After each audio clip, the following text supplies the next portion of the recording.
So next is Dr. Joel Lexchin, who is a physician and ER physician at Toronto's University Health Network.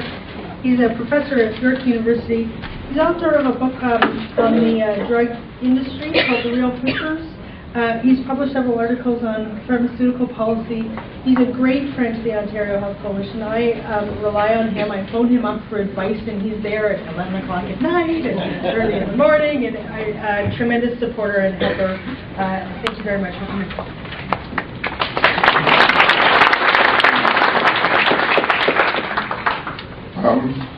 Thanks very much, Natalie, but let me just say that, without the work of people like Natalie and the Ontario Health Coalition and the people who are here, the work that I do would be an awful lot more difficult. So I'd just like to thank Natalie and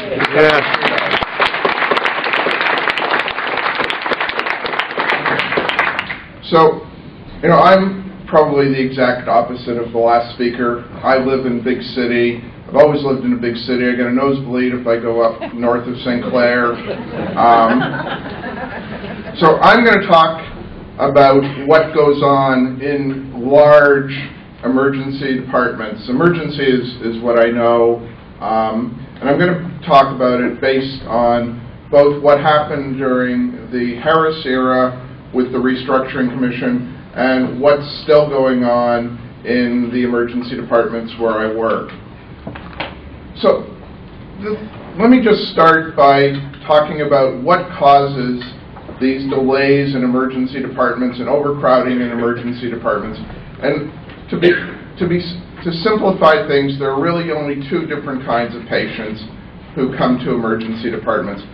There are the walking wounded, sore something or other, sore finger, sore ear, got a cough, tripped and fell, that kind of stuff. And then there are the people who have more serious problems, who need beds.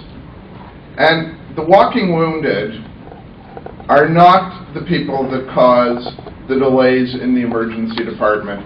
A good emergency physician like me, or like our last speaker, can whip through these people pretty quickly. They don't require a lot of resources. They don't require beds except for probably 10 minutes. You go in, you examine their ankle or their knee or what have you. You may or may not order an x-ray. You throw in a few stitches, and they're out of there. And if you've got good nursing support, which is crucial, it takes each patient 10 to 15 minutes, and they're gone.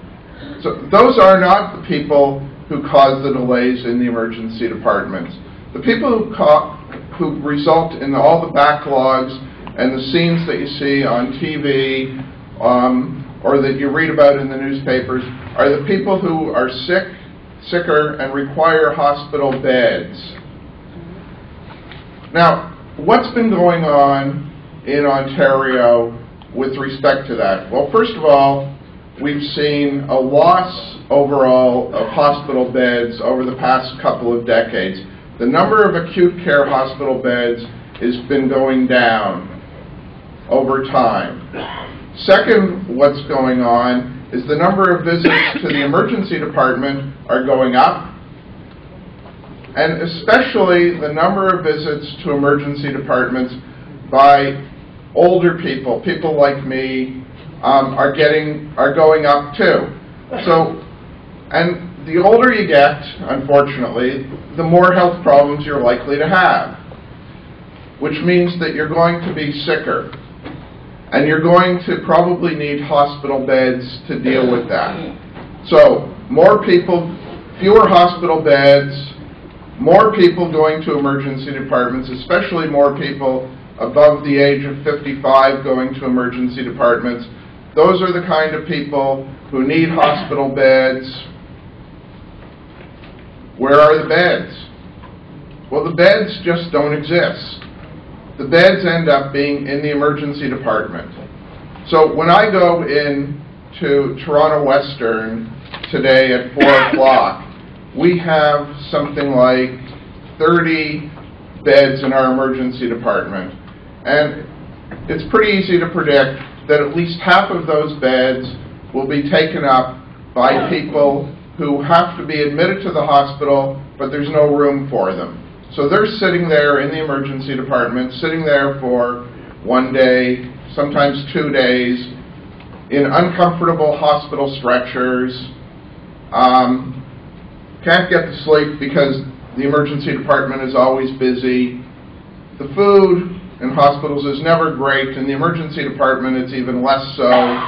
You know, they're listening to all sorts of things. There's the moaning and the groaning and the drunks and everything else. You're not going to, you get good care in the emergency department, but it's not a good place to be for a long term as a patient. So that's the situation that I'm going to be going into. Because there aren't the beds in the hospitals to put people. And why?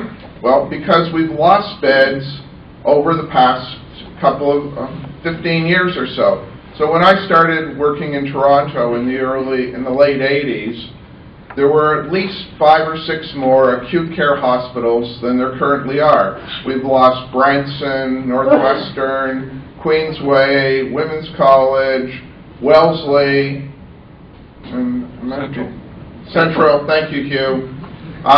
So at least half a dozen hospitals have gone down. As you close the hospitals, you increase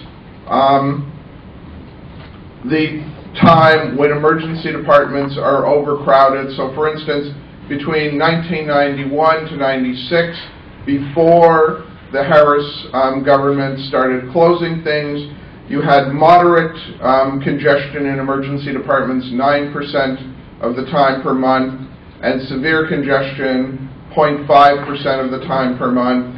In the 5 years after the Harris government came in and they started closing hospitals, that went from 9% to 23% of the time for moderate congestion and 0.5% of the time to 6% of the time for severe congestion. And why? You don't have the beds to put people, you have more people coming to emergency departments, and you have sicker people coming to emergency departments. And that creates the problems that you see on TV. That creates the little old ladies lying there in the hallways, on the stretchers. It creates the people who need the care, sitting there in the waiting rooms, waiting to get a bed, and sometimes the wait is 3 or 4 hours. And what happens is sometimes a disaster, despite the best